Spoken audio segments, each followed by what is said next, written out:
စစ်ပွဲဆုံးသက်ဖို့ဘာတွေလုပ်တင်တယ်လဲဒီစစ်ပွဲကိုယူကရိန်းကသာအနိုင်ရစေခြင်းနဲ့ဆိုရင်အမေရိကန်တပ်တွေကိုယူကရိန်းမြေပေါ်ပို့ဖို့မလိုအပ်ပါဘူးလောက်ရမှာကရုရှားရဲ့စီးပွားရေးပြိုလဲသွားအောင်လုပ်ဖို့ပါပဲရုရှားရဲ့စစ်ရေးတိုးတက်မှုကိုရပ်တန့်စေဖို့အတွက်ယူကရိန်းကိုလုံလောက်တဲ့လက်နက်နဲ့ထောက်ပံ့ရေးပစ္စည်းတွေပေးဖို့ပဲလိုပါတယ်ဒါမှသာယူကရိန်းဟာရုရှားကိုထိထိရောက်ရောက်ခုခံနိုင်မှာပါဒီမနက်မှာပဲသမ္မတထရန့်ကိုရုရှားပေါ်နောက်ထပ်ပိတ်ဆို့မှုတွေအခွန်တွေဘယ်ချိန်ချမလဲလို့မေးတဲ့အခါသူ့ရဲ့ဖြေကအတော်လေးစိတ်ဝင်စားစရာကောင်းပါတယ်သမ္မတထရန့်ကရုရှားပေါ်ဘယ်လိုလှုပ်ဆောင်သွားမလဲဆိုတာနဲ့ပတ်သက်ပြီးသူ့ရဲ့ဆုံးဖြတ်ချက်ဟာစစ်ပွဲအတွက်အရေးကြီးတဲ့အရာဖြစ်လာလိမ့်မယ်လို့ပြောပါတယ်ဒါအပြင်ထရန့်ကပူတင်နေနဲ့ဆွေးနွေးပွဲကိုမလာဘူးဆိုရင်ဘသူမှားလဲဆိုတာသူသိလာလိမ့်မယ်လို့ဆိုပါတယ်ကျွန်တော်ကသူတို့ကိုတွေးဆုံမှုပြောထားတာတော့မှသူတို့မတွေ့ဘူးဆိုရင်ဘာကြောင့်လဲဆိုတာကျွန်တော်သိချင်ပါတယ်လို့လည်းသူကထောက်ပြပါတယ်ထရန့်ကနှစ်ပတ်အတွင်းမှာကျွန်တော်ဘာလုပ်မယ်ဆိုတာသိလာပါလိမ့်မယ်သေချာပေါက်စိတ်ကူးတစ်ခုရှိပြီးသားပါလို့ရှင်းရှင်းလင်းလင်းပြောခဲ့ပါတယ်ဒါအပြင်ပူတင်ကိုဘယ်လောက်ကြာအောင်ချိန်ပေးမှလဲဆိုတဲ့မေးခွန်းကိုတော့နှစ်ပတ်လောက်ပါလို့အတူချုံပြန်ဖြေခဲ့ပါတယ်နောက်ဆုံးမှာတော့တစ်ချိန်ချိန်မှာအမေရိကန်ကဝင်ရောက်ဖြည့်ရှင်းဖို့လိုမလားလို့မေးတဲ့အခါထရန့်ကဒီကိစ္စဟာတယောက်တည်းနဲ့ပြီးမဲ့အရာမဟုတ်ဘူးလို့ပြန်ဖြေပါတယ်သူကကျွန်တော်ကပူတင်နဲ့ဇလန်စကီနှစ်ယောက်လုံးကိုတွေ့ဆုံစေခြင်းနဲ့အဲ့ဒီဆွေးနွေးပွဲမှာကျွန်တော်လည်းပါဝင်နိုင်ပါတယ်လို့ပြောခဲ့ပါတယ်အငိမ့်သားဗိုလ်ချုပ်ကြီးဘင်ဟော့ချ်ကလည်းသူ့ရဲ့အမြင်ကိုအခုလိုမျိုးသုံးသပ်ပြောဆိုလာပါတယ်ပူတင်ဟာအဆုံးမရှိဆွေးနွေးပွဲတွေနဲ့ပြောဆိုမှုတွေကိုအမြဲတမ်းလိုကြိုက်နှစ်တတ်တာတွေကိုသတိထားမိပါတယ်ဒီလိုလုပ်ခြင်းအဖြစ်သူဟာအချိန်ဆွဲပြီးသူလိုချင်တာကိုဆက်လက်လှုပ်ဆောင်နိုင်ဖို့အခွင့်အရေးရနေပါတယ်ပြောရရင်ပူတင်ဟာငြိမ်းချမ်းရေးအတွက်ဆွေးနွေးနေဟန်ဆောင်နေပေမဲ့ရှေ့တန်းမှာတော့စစ်ပွဲကိုဆက်လက်ဆင်နွှဲနေတာပါအမေရိကန်သမ္မတဟာပူတင်ရဲ့ရင်မှတ်ထက်ကိုလက်ညှိုးတိုက်ရိုက်ထိုးလိုက်ရင်တနည်းအားဖြင့်ဖိအားပေးလိုက်ရင်အရာရာပြီးသွားမယ်ဆိုတဲ့ယူဆချက်မျိုးနဲ့ချင်းကပ်နေတယ်လို့ထင်မြင်မိပါတယ်ပူတင်နဲ့ဇလန်စကီကိုအတူတူထိုင်ခိုင်းပြီး၃ယောက်တွေ့ဆုံလိုက်တာနဲ့စစ်ပွဲပြီးသွားမယ်လို့ယူဆလို့မရပါဘူးဒါဟာရိုးရှင်းတဲ့အိမ်ချမ်းမြေကိစ္စမျိုးမဟုတ်ပါဘူးဒီစစ်ပွဲဟာနှစ်ပေါင်းများစွာကြာမြင့်ခဲ့တဲ့ယဉ်ကျေးမှုသမိုင်းနဲ့ပထဝီဝင်ဆိုင်ရာအရေးပေါ်ကိစ္စတွေမှာအခြေခံထားတာကြောင့်ချက်ချင်းအဆုံးသတ်ဖို့ဆိုတာမဖြစ်နိုင်ပါဘူးအမေရိကန်ရဲ့လက်ရှိချင်းကပုံမှာအားနည်းချက်တွေရှိနေတယ်လို့မြင်မိပါတယ်အကြောင်းကတော့ရုရှားကိုကျူးကျော်သူဖြစ်လက်ခံဖို့မလိုလားတဲ့သဘောထားကြောင့်ဖြစ်ပါတယ်စစ်ပွဲနောက်ကသမိုင်းယဉ်ကျေးမှုနဲ့ပထဝီဝင်ဆိုင်ရာအချက်လက်တွေကိ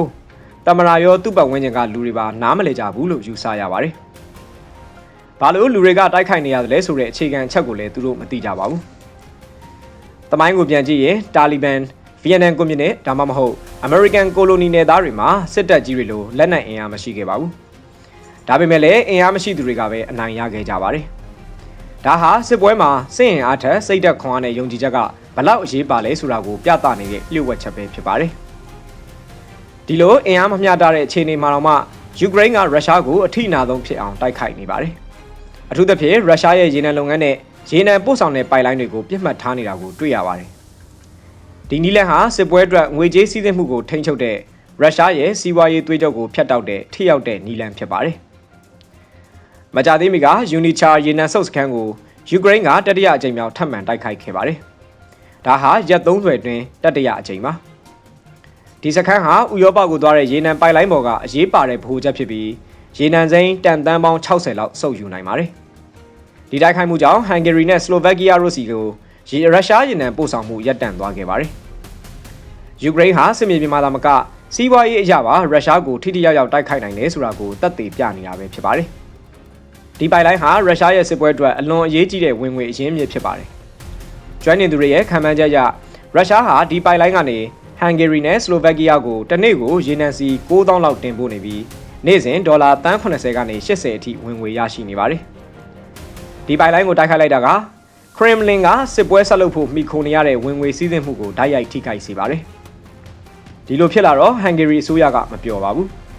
အကြောင်းကတော့ဟန်ဂေရီမှာအာဏာရနေတဲ့အစိုးရဟာဒီစစ်ပွဲမှာလူဘယ်နှယောက်သေဆုံးတယ်လဲဆိုတာကိုဂရုစိုက်ပုံမရပါဘူးသူတို့ကဈေးပေါ်တဲ့ရုရှားရေနံကိုရဖို့သာဂရုစိုက်နေတာပါဒီအချက်ကိုဟန်ဂေရီနိုင်ငံသားရေးဝန်ကြီးရဲ့ပြောစကားကနေပိုပြီးရှင်းလင်းစွာမြင်နိုင်ပါတယ်သူကမနေ့ညကဒရုစပါပိုက်လိုင်းဟာမကြာသေးတဲ့ကာလအတွင်းတတိယအကြိမ်မြောက်တိုက်ခိုက်ခံရပြီးဟန်ဂေရီစီကိုရေနံပို့ဆောင်မှုကိုဖျက်တောက်ခဲ့ပါတယ်ဒါဟာကျွန်တော်တို့ရဲ့စွမ်းရည်လုံခြုံရေးပေါ်ရှင်းလင်းတဲ့တိုက်ခိုက်မှုဖြစ်ပြီးစစ်ပွဲတွေကိုကျွန်တော်တို့ကိုဆွဲသွင်းဖို့နောက်ထပ်ကြိုးပမ်းမှုတစ်ခုပါပဲဒါဟာအောင်မြင်မှာမဟုတ်ပါဘူး ကျွန်တော်တို့ဟာငြိမ်းချမ်းရေးနဲ့အမျိုးသားအကျိုးစီးပွားအတွက်ရပ်တည်ပါတယ်လို့ပြောခဲ့ပါတယ်။ဟန်ဂေရီရဲ့ဒီလိုပြောဆိုချက်တွေကတော့တဘာဝမကျပါဘူး။ရုရှားစစ်ရန်တရားကိုငွေကြေးထောက်ပံ့ပေးနေတဲ့ရုရှားရေနံကိုဝယ်ယူပြီးငြိမ်းချမ်းရေးအတွက်ရပ်တည်တယ်လို့ပြောနေတာဟာတော်တော်လေးကြောင်တောင်နိုင်ပါတယ်။ဒီကြိမ်တိုက်ခိုက်မှုဟာအရင်2ကြိမ်ထပ်ပိုပြီးပြင်းထန်ပုံရပြီးတော့အရင်ကရုရှားဟာပိုက်လိုင်းကိုရက်အနှဲငယ်တွင်ပြန်ပြင်နိုင်ခဲ့ပေမဲ့ဒီတစ်ခါတော့ပြုပြင်မှုအချိန်ပိုကြာလိမ့်မယ်လို့ဆိုပါတယ်။ဆက်လက်ပြီးရုရှားနိုင်ငံသားဝန်ကြီးဆာဂေးလက်ဗရော့ရဲ့နောက်ထပ်တောင်းဆိုချက်တွေကိုနားထောင်ကြည့်အောင်ပါ။သူရဲ့ပြောဆိုချက်တွေကိုကြည့်ရင်စစ်ပွဲရပ်တန့်မှုအတွက်ယူကရိန်းကိုလက်နက်ချဖို့လိုတယ်လို့အလွန်အကျူးတောင်းဆိုခဲ့တာကိုတွေ့ရမှာပါ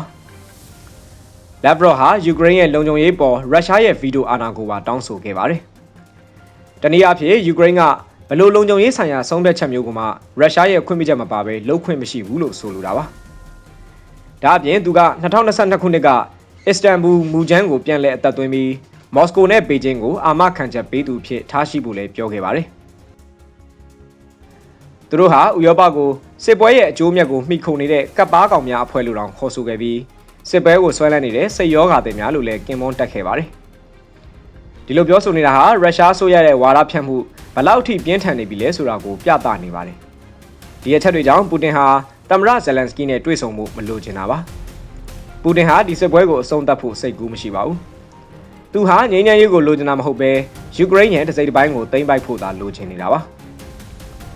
သူဟာသမ္မတထရန့်ကိုကြိုးရှည်ချင်းနဲ့လှန်ပြီးအမျိုးမျိုးပြောနေရတဲ့ရည်ရွယ်ချက်ကတော့နောက်ထပ်ပိတ်ဆို့အရေးယူမှုတွေထပ်မချအောင်ပါ။ဒီလိုလုပ်ခြင်းအဖြစ်ရုရှားဟာသူတို့ရဲ့စီးပွားရေးကိုကြာရှည်စွာထိန်းထားနိုင်မှာဖြစ်ပါတယ်။ရုရှားရာရှိတွေကိုယ်တိုင်ကလည်းတီးတန့်ဆွေးနွေးမှုတွေမှာသူတို့ရဲ့တစ်ခုတည်းသောရည်မှန်းချက်ကရုရှားစီးပွားရေးကိုပိုကြောင်အောင်ထိန်းထားဖို့ပဲလို့ဝန်ခံပြောဆိုခဲ့ကြတယ်လို့သိရပါတယ်။အဲဒီနောက်မှာပဲမနေ့ကဆိုရင်သူဟာသမ္မတထရန့်ကိုနျူကလ িয়ার လက်နက်နဲ့တိုက်ရိုက်ချိန်ချောက်လိုက်ပါသေးတယ်။ဒါကိုကြည့်ရင်ပူတင်ရဲ့လုပ်ရက်ကတော့အလွန်ရှင်းလင်းပြတ်သားပါတယ်။ရုရှားပေါ်ဘယ်လိုမျိုးပြင်းထန်တဲ့ဖိအားမျိုးပဲပေးလာပါစေ။လိုအပ်လာရင်ပူတင်ဟာနျူကလ িয়ার ကိုထုတ်သုံးဖို့အတွက်လုံးဝဝင်လေးမှာမဟုတ်ဘူးဆိုတာပါပဲ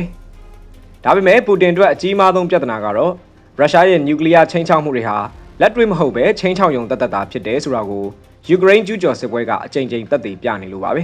။သူသာတကယ်ပဲနျူကလ িয়ার ကိုသုံးရဲမယ်ဆိုရင်ယူကရိန်းနိုင်ငံဟာအခုချိန်မှာပြပုံဖြစ်နေလောက်ပါပြီ။ဒါပေမဲ့လို့လက်ရှိအခြေအနေကိုကြည့်မယ်ဆိုရင်ယူကရိန်းဟာရုရှားနိုင်ငံထဲအထိကျူးကျော်တိုက်ခိုက်ခဲ့တယ်လို့ရုရှားရဲ့အာဏာဗဟိုချက်ဖြစ်တဲ့ခရမ်လင်ကိုတောင်ပစ်ခတ်တိုက်ခိုက်ခဲ့ပါသေးတယ်။ဒီလိုမျိုးယူကရိန်းဘက်ကပူတင်ရဲ့ရုရှားနိုင်ငံတော်ကြီးကိုတစ်ခုပြီးတစ်ခုဖျက်ဆီးနေခဲ့ပေမဲ့လည်းပူတင်ကတော့လက်ပိုက်ကြည့်နေအောင်ကလွယ်ပြီးဘာမှမတက်နိုင်ခဲ့ပါဘူး။ဒါဆိုရင်ပူတင်ဟာအမေရိကန်ကိုဘာကြောင့်နျူကလ িয়ার နဲ့ချိန်ချောက်နေရတယ်လဲ။ပြီးတော့သမ္မတထရန့်ကရောဒီလိုပြင်းထန်တဲ့ချိန်ချောက်မှုပေါ်ဘလို့တုံ့ပြန်နေတယ်လဲဆိုတာကိုဒီဗီဒီယိုမှာကျွန်တော်တို့အသေးစိတ်သုံးသပ်တင်ပြသွားပါမယ်။ပူတင်ဒီလိုလုပ်နေရတဲ့အကြောင်းရင်းကဘာလဲ။ရုရှားကအခုလိုတိုက်ခိုက်မှုတွေတင်းမာအောင်လုပ်နေရတဲ့အကြောင်းရင်းကတော့အမေရိကန်ကပူတင်ကိုယူကရိန်းသမ္မတဇယ်လန်စကီနဲ့တွေ့ဆုံဆွေးနွေးဖို့ဖိအားပေးနေလို့ပါပဲ။ပူတင်ဟာအမေရိကန်သမ္မတထရန့်နဲ့ဖုန်းပြောခဲ့တော့ကတော့တွေ့ဆုံဆွေးနွေးဖို့သဘောတူခဲ့ပေမဲ့အခုကျတော့ရုရှားဘက်ကဇယ်လန်စကီနဲ့တွေ့ဆုံဖို့နောက်ပြန်ဆုတ်သွားခဲ့ပါတယ်။ဒါကဘာကြောင့်လဲဆိုတော့ပူတင်ဟာဇယ်လန်စကီနဲ့မျက်နှာချင်းဆိုင်တွေ့ဆုံမှုကိုအရန်ကြောက်ရွံ့နေတာကြောင့်ဖြစ်ပါတယ်။ဇယ်လန်စကီဟာနိုင်ငံတကာအစည်းအဝေးတွေနဲ့တွေ့ဆုံမှုတွေမှာပြောဆိုဆွေးနွေးရမှာပူတင်ထက်ပိုပြီးပိုင်နိုင်တာလူအများရဲ့စိတ်ဝင်စားမှုနဲ့ထောက်ခံမှုကိုပိုပြီးရရှိနေတာကြောင့်ပူတင်ဟာသူ့ကိုတွေ့ဆုံမှုမလိုလားတာပါ။ဒါကြောင့်ပူတင်ဟာဇယ်လန်စကီနဲ့တွေ့ဆုံဖို့စိတ်ဝင်စားဘူး။တွေ့လည်းမတွေ့ချင်ဘူးဆိုတဲ့သတင်းစကားကိုပေးချင်တာကြောင့်ရုရှားရဲ့အမြဲလုံးနေကြအတိုင်းနျူကလ িয়ার လက်နက်ချိန်ချောက်မှုကိုထပ်လုပ်ခဲ့ပါတယ်။ဒီလိုချိန်ချောက်ဖို့အတွက်ပူတင်ဟာဆာရော့ဖ်ဆိုတဲ့မြို့ကိုတွားရောက်ခဲ့ပါတယ်။ဒီမြို့မှာရုရှားရဲ့အဓိကနျူကလ িয়ার လက်နက်စခန်းဖြစ်တဲ့ရုရှားဖက်ဒရယ်နျူကလ িয়ার ဗဟိုဌာနတည်ရှိပါတယ်။ဒါအပြင်ပထမဆုံးဆိုဗီယက်အတမ်ဘုံနဲ့ဟိုက်ဒရိုဂျင်ဘုံတွေကိုလည်းဒီမြို့မှာပဲတီထွင်ခဲ့ကြပါလား။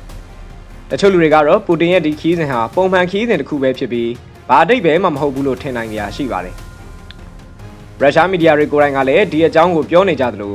ုပူတင်ဟာသူ့ရဲ့ခီးစဉ်အတွင်းမှာဆိုဗီယက်အတမ်ဘုံကိုပထမဆုံးဒီဇိုင်းဆွဲခဲ့တဲ့ပုဂ္ဂိုလ်ရဲ့အထိမ့်မှန်နေရာကိုသွားကာရဝပြုခဲ့ပါတယ်။ဆာရော့ဖ်မြို့ဟာအခုချိန်นี้လဲရုရှားရဲ့နျူကလ িয়ার သုတေသနရဲ့ဗဟိုချက်အဖြစ်တည်ရှိနေစေပါ။ဒါကြောင့်ဒီခီးစဉ်ဟာအမေရိကန်ကိုရည်ရွယ်ပြီးချိန်ချောက်တဲ့အဓိပ္ပာယ်ကိုတက်ရောက်ပါတယ်။ဒီအချက်ကိုရုရှားမီဒီယာတွေကမဖုံးကွယ်ပဲဓာတ်ရိုက်ဖော်ပြနေတာကိုကြည့်ခြင်းအဖြစ်ပူတင်ဟာဒီလိုချိန်ချောက်မှုကိုကမ္ဘာကသိအောင်ထုတ်ပြခြင်းနေတယ်ဆိုတာရှင်းလင်းနေပါတယ်။ဒီလိုချိန်မှာပဲသမ္မတပူတင်ဟာဆာရော့ဖ်မြို့မှာနျူကလ িয়ার ချိန်ချောက်မှုတွေလုပ်နေတော့ရုရှားနိုင်ငံသားရေးဝန်ကြီးဆာဂေးလက်ဗရော့ကတော့ American Media NBC နဲ့အင်တာဗျူးတစ်ခုပြုလုပ်ခဲ့ပါတယ်။ Istanbul မူကြမ်းဆိုတာ2022ခုနှစ်မတ်လမှာရုရှားနဲ့ယူကရိန်းတို့စစ်ပွဲရပ်စဲဖို့ဆွေးနွေးခဲ့ကြတော့ကရေးဆွဲခဲ့တဲ့သဘောတူညီချက်မူကြမ်းတစ်ခုဖြစ်ပါတယ်။ဒီမူကြမ်းဟာစစ်ပွဲကိုဆုံးသက်ဖို့ရည်ရွယ်ခဲ့ပေမဲ့ရုရှားဘက်ကယူကရိန်းကိုလက်နက်ချပြီးဗီတိုအာဏာကိုလက်ခံဖို့တောင်းဆိုခဲ့ပါတယ်။ဒီအချက်တွေကြောင့်ယူကရိန်းအတွက်လုံးဝလက်ခံနိုင်ကြမရှိပါဘူး။ဒါဆိုရင်ရုရှားနဲ့တရုတ်ကယူကရိန်းရဲ့လုံခြုံရေးကိုအာမခံပေးရမယ့်သူတွေဖြစ်လာမှာပါ။ပူတင်ဟာဇယ်လန်စကီနဲ့တွေ့ဆုံဖို့အတွက်ကြိုတင်ဆွေးနွေးပွဲတွေအပြီးမှသာတွေ့မယ်လို့လည်းလက်ဖရော့ကတောင်းဆိုပါတယ်။ဒါအပြင်သူကငြိမ်းချမ်းရေးစာချုပ်ချုပ်ဆိုပြီးနောက်ယူကရိန်းမှာဥရောပတပ်ဖွဲ့တွေရှိနေတာကိုလည်းလုံးဝလက်မခံနိုင်ဘူးလို့ပြောခဲ့ပါတယ်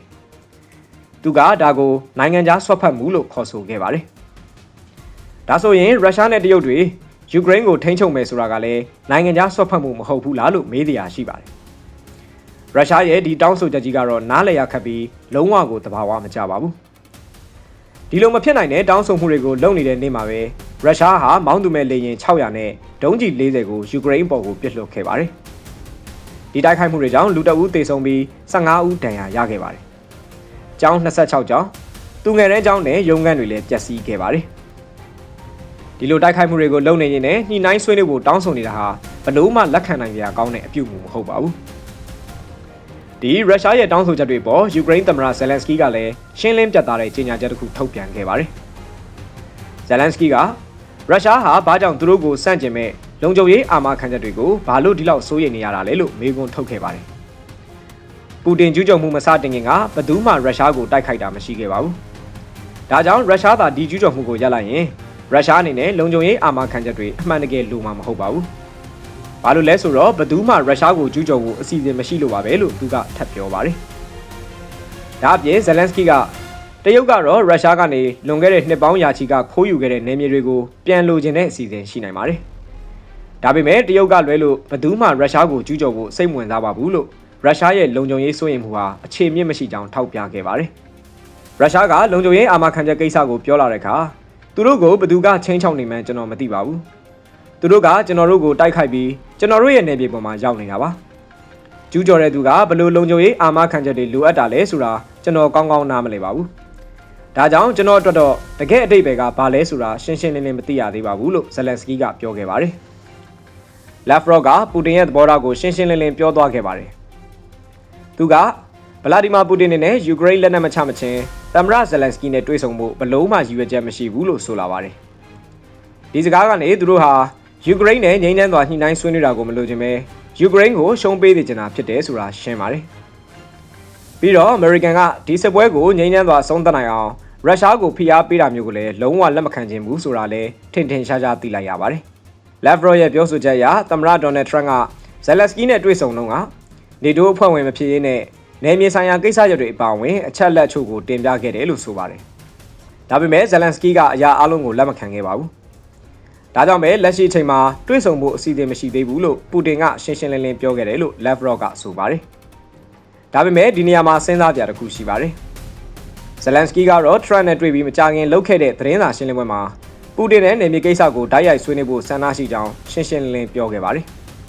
ဒါဆိုရင်ရုရှားနိုင်ငံသားရေးဝန်ကြီးလက်ဖရော့ပြောနေတဲ့စကားကမှန်ကန်ပါမလား။ဘသူရဲ့သတင်းစကားကမှန်ကန်ပြီးဘသူကလိမ်နေလဲဆိုတာကိုခွဲခြားရတာခက်ခဲလာပါပြီ။ဒီအခြေအနေကရုရှားဘက်ကနေဘလို့သတင်းတွေကြည့်နေမှမသိအောင်ကိုဖြစ်စေပါတယ်။ရုရှားဟာသူတို့ကိုယ်တိုင်ထုတ်လုပ်တဲ့သတင်းအချက်လက်တွေနဲ့ရည်မူးနေပုံရပါတယ်။ခရမ်လင်ကရုရှားနိုင်ငံသားတွေကိုလုံးဝထိန်းချုပ်ဖို့အတွက်နိုင်ငံအတွင်းကသတင်းအလုံးကိုချုပ်ကင်ထားပါတယ်။ဒါကဘာကိုဆိုလိုတယ်လဲဆိုတော့ရုရှားနိုင်ငံမှာရုပ်သံတွေမှာမြင်ရတဲ့ပြောဆိုချက်တွေထုတ်လွှင့်မှုတွေကိုခရမ်လင်ကကိုယ်တိုင်စီစဉ်ထားတာကိုဆိုလိုပါတယ်။အခုတော့လက်ဖရော့လိုခရမ်လင်ယာရှိတွေဟာသူတို့ကိုယ်တိုင်ဖန်တီးထားတဲ့မှားယွင်းတဲ့အချက်လက်တွေကိုယုံကြည်လာပြီးဒီအချက်တွေကိုပဲလက်တွေ့ဘွားလို့ထင်နေကြပုံပါပဲ။သူတို့ဟာသူတို့ကိုယ်တိုင်ဖန်တီးထားတဲ့ဝါဒဖြန့်ဆောင်ဝိုင်းထဲမှာပိတ်မိနေပြီးအပြင်ကအဖြစ်မှန်တွေကိုမမြင်နိုင်တော့တဲ့အခြေအနေမျိုးကိုရောက်ရှိနေတယ်လို့သုံးသပ်နိုင်ပါတယ်။ဥပမာအနေနဲ့ပြောရရင်မနေ့က Kremlin TV ရဲ့လူကြိုက်အများဆုံးအစီအစဉ်တစ်ခုမှာဥရောပကဒီစစ်ပွဲကိုစတင်ခဲ့တာဖြစ်ပြီးရုရှားမှာရပ်တန့်မှုရည်ရွယ်ချက်မရှိဘူးလို့ပြောနေတာကိုတွေ့ရပါတယ်။နျူကလ িয়ার ချိန်ချောက်မှုကိုလက်နက်သဖွယ်အသုံးပြုပြီးနိုင်ငံတကာဖိအားတွေကိုရှော့ချဖို့ကြိုးစားနေပေမဲ့ယူကရိန်းကတော့ရုရှားရဲ့စီးပွားရေးသွေးကြောတွေကိုရေနံပိုက်လိုင်းတွေတိုက်ခိုက်ပြီးတော့ထိထိရောက်ရောက်တုံ့ပြန်နေတာကိုတွေ့ရပါတယ်။ဒါကြောင့်အခုချိန်မှာတော့သမ္မတထရန့်ရဲ့နှစ်ပတ်အတွင်းဆုံးဖြတ်ချက်ကသာ ဒီပဋိပက္ခရဲ့အနာဂတ်လမ်းကြောင်းကိုပြောင်းလဲနိုင်မလားဆိုတာကိုဆက်လက်စောင့်ကြည့်ရမှာပဲဖြစ်ပါတယ်အားလုံးကိုကျေးဇူးတင်ပါတယ်ခင်ဗျာ